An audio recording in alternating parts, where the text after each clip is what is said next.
Hey YouTube, Untamed here. The car market crash of 2025 just took a nosedive, and that is thanks to the 25% added tariffs intended for all vehicles built outside of the US for the US market. In today's video, I'm going to peel back the layers of the onion and present to you some staggering stats, facts, and figures that really paint a clear picture of what is to come of the auto market within the United States. What can you expect the sales prices of vehicles to look like as we move forward? So stick with me. Before we dig into the details, why did President Trump introduce these tariffs in the first place? The intent is to bring jobs back to America, right? Those manufacturing jobs that were outsourced in previous years to cheaper labor countries, we need to try to bring them back. That's the intent behind it, and ultimately to bring back some revenue for the United States, to try to get the US out of debt. The projected revenue sourced from this will be about $100 billion per year if things continue status quo. Over the last 2-3 decades, we've seen a lot of auto manufacturers outsource production to cheaper labor countries, like Toyota as an example. The Toyota Tacoma is built entirely out of Mexico now. That's just one of many, many examples. That is ultimately them paying a lot less for that labor to produce these parts and vital components or assemble the vehicles, only for them to import it within the United States for our market here at a premium price tag anyway. So the intent is to try to bring those jobs back to America ultimately. For the Tacoma in particular, it really was just within the last few years where Toyota moved production entirely to Mexico. Right? They originally used to make them in Texas and split between Texas and Mexico, but now entirely out of Mexico, where they save over 80% when it comes to labor cost between paying Mexican employees down in Mexico comparatively to folks down in San Antonio, Texas. 80% savings in labor costs, but they still hiked the price tags of the new generation Tacoma 23 to 25% over the last generation. Doesn't make sense. And I bring up this next bit not to beat my chest, I promise you, but I say it because a lot of people are very quick to challenge you online, and I understand. Everybody on YouTube is a seemingly expert, I understand.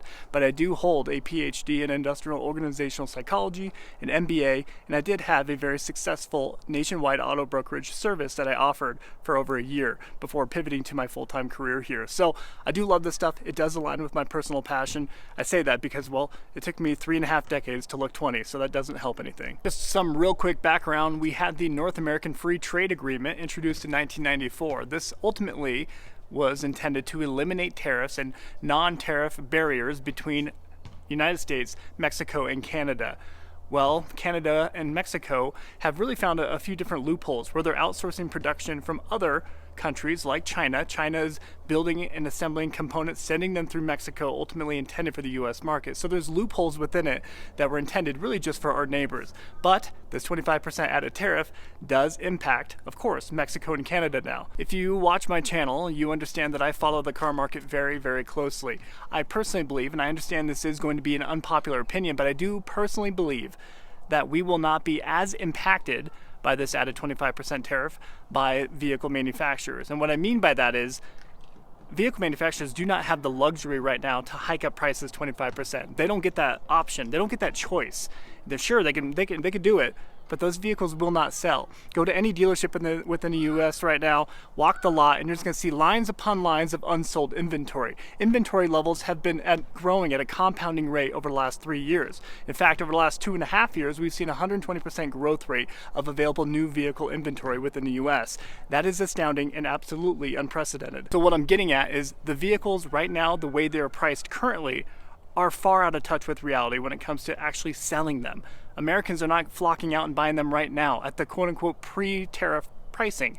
I do believe we will see, of course, a surge of individuals flying out in the next 1 to 2 months going to buy their quote-unquote pre-tariff vehicle to avoid that tariff. There's going to be people who blindly do that, but I would still argue within the next 2, 3, 4 months, that surge will come and go, and dealers will be back to that very sticky position that they are currently in right now. But even worse. I'll throw up a little chart here on the screen, but there's only a couple vehicle manufacturers that are built entirely and sourced entirely out of the United States. That's Tesla and Rivian. I think Ford is up there, 78%. Honda is up there as well. Toyota is teetering right around that 50% mark, 48% if I recall correctly. I'll throw it up there for you to reference. I mean, vehicle inventory levels have gotten so bad that many dealerships within the United States right now have been turning away their allocations, turning away their deliveries, meaning when they get these vehicles coming in and slated for their dealership, they're no longer accepting them because they know it will only turn into an added burden because they see what's on their lot currently. They know that they have no chance in actually moving that metal. A few vehicle manufacturers have already come out and stated that they will not allow these added tariffs to impact the pricing of their vehicles offered within the United States. So BMW being one of them, and I expect maybe a couple more within the coming weeks here to come out and say something similar to that effect. However, there are a lot of other analysts out there who are projecting an average uptick of sale price or MSRP price of 7% over the next year.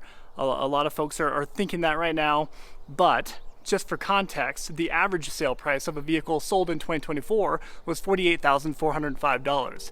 That would bring it up to about $52,500 if that 7% increase were to come into effect this year. Now, the rub for me and a lot of other Americans is that average sale price last year, $48,405, is already up 42% since 2019.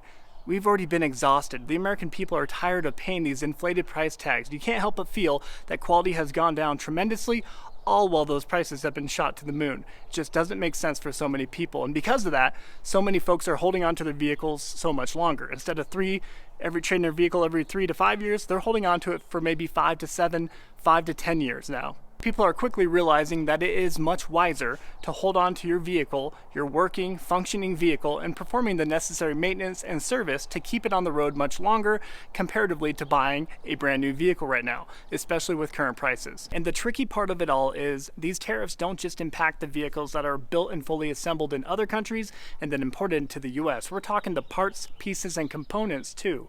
Those automobile parts that are assembled and built in other countries and then imported to the US to be used on the final assembly of a vehicle, those are now being tariffed. So how does that factor into the overall pricing of a vehicle? That's the complicated part. And to go one step further, there are a number of examples and cases where pieces and components of vehicles are actually transported back and forth between countries, like from the US to Canada and back, multiple times throughout the sequence of its evolution of component, right? So that becomes another complicating factor. How do we work through that bit? A lot of analysts do agree that hiking up prices another 25% truly would be company suicide. Vehicle manufacturers do not have that luxury to do such a hike while still remaining afloat. It just won't happen. Americans will not pay for it. And let's face it, most Americans are stretched thin right now. They're living paycheck to paycheck. So when we talk about a 42% MSRP price hike since 2019, I assure you that most Americans are not getting paid 42% more comparatively to 5-6 years ago.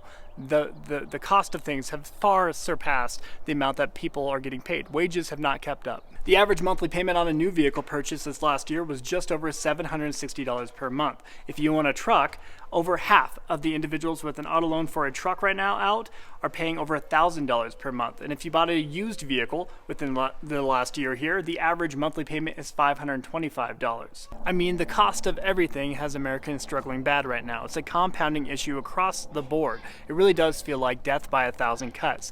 I mean, if you look at auto insurance premiums have over doubled over the last 2.5 years alone.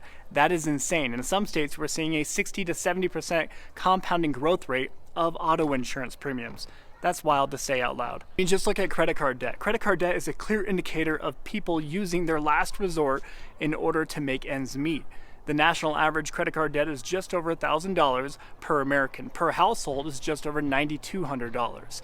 The averages do differ state to state. Alaska, ironically enough, or strangely enough, has the highest at just over $8,000 per individual up there for their credit card debt. For Iowa, they had the lowest, just over $4,100 per individual. The average household within the United States that has student loan debt owes over $55,700 on average. That's if you have a student loan, of course. For individuals with an auto loan out right now, on average, they owe currently $37,200, just over that. And let's face it, Americans are feeling suffocated right now. You look at the cost of housing, the average sale price of a home back in 2019 was $460,000. Fast forward just a few years to 2022, it skyrocketed 19 to 20% up to $570,000 being the national average. Of course, that varies depending on the state you live in. But overall, the cost of groceries, everything has just shot to the moon, and it feels as though we're being suffocated. We talked about the national average auto loan being about $37,200 within the United States right now. 1 out of 4 individuals with an auto loan out within the US currently has a negative equity, meaning they owe more on that vehicle than what it is currently worth. Of all the negative equity out there, the national average is just over $7,200, meaning they owe $7,200 more currently on their vehicle loan compared to what it's actually worth. Kind of wild, huh? And heaven forbid you purchased an EV or electric vehicle over the last few years. If you did, there's a good chance you have a negative equity. 40% of all EV owners currently, with a loan out on it, has a negative equity. I'm not afraid to call a spade a spade. Let's face it, so many dealerships, so many dealers got a taste of blood throughout the pandemic in the last few years. They got greedy, completely greedy. Many of them were charging ADMs or additional dealer markups over the MSRP of their vehicles. I'm talking $10,000, $20,000, or sometimes more. If it was a very desirable trimmed vehicle, they were taking advantage of you and I, the consumer. And well, that has certainly caught up with them. Dealers are wishing that they had just kept a hold of their loyal customers instead of flicking them like boogers and treating them like crap. But now they're really paying the price as they cannot find anybody to come out and buy a vehicle. They're really hoping that these tariffs being introduced are going to bring that surge of people to come on out and spend their tax refund for a down deposit to buy a new vehicle. They're hoping and crossing their fingers. Although I think that will happen to some degree, I don't think it's going to be a long-lasting effect. I personally believe in karma. I believe in you reap what you sow. And well, if dealerships were quick to line their pockets with a greedy dealership markup, they deserve what's coming. And I understand there's a lot of folks who believe that if you were foolish enough to pay a markup, you deserve what you got. I don't feel that way. If a dealership is being sleazy and deploying those greedy tactics, they're the ones taking advantage of people. And oftentimes, people don't really do all the research and all the homework to fully understand the market and fully realize that they truly just got taken advantage of by this dealership until it's too late. But I assure you, those individuals who feel as though they got taken advantage of, they will not go back to that dealership. They will not be a returning customer. They will certainly drive up the road to a different dealership come time to buy their next vehicle. They will not fall victim to that again. So, a very nearsighted business model. Do not go out and try to buy a pre-tariff vehicle. Don't fall victim to that. Don't fall victim to the hype, because some dealers are really going to lean into that. I assure you, some dealers are going to be like, hey, there's going to be the tariffs. It's going to only bring up prices. You better buy now. Expect that. Expect them to do that, but do not fall victim to that. I assure you that this will soon pass, and dealers are going to find themselves in an even rougher position than what they currently are. They already have a ton of unsold inventory that they can't move.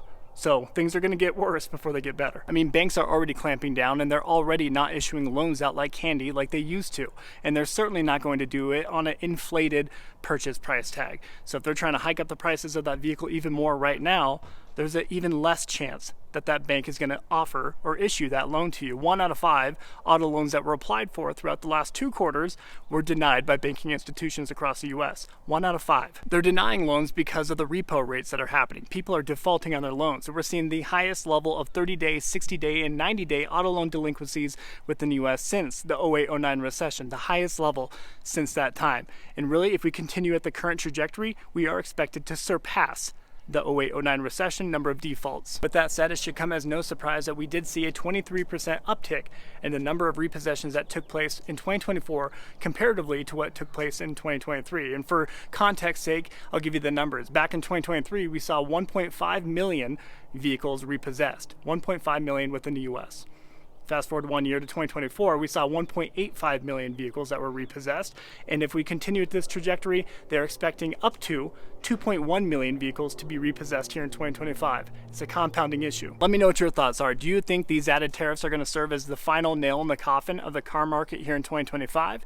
Or do you agree with a lot of the analysts out there and thinking that we will see an only 7% uptick in the MSRPs across the board across all vehicle manufacturers? Or do you share kind of a similar line of thinking as myself when it comes to this, thinking that vehicle manufacturers do not have the luxury to uptick their prices at all right now? Look at their growth rate of their inventory. I don't think they have that luxury because they can't even sell it right now as is. As is, it is wildly overpriced. So what makes them think that they can upcharge any bit right now and actually successfully move the inventory?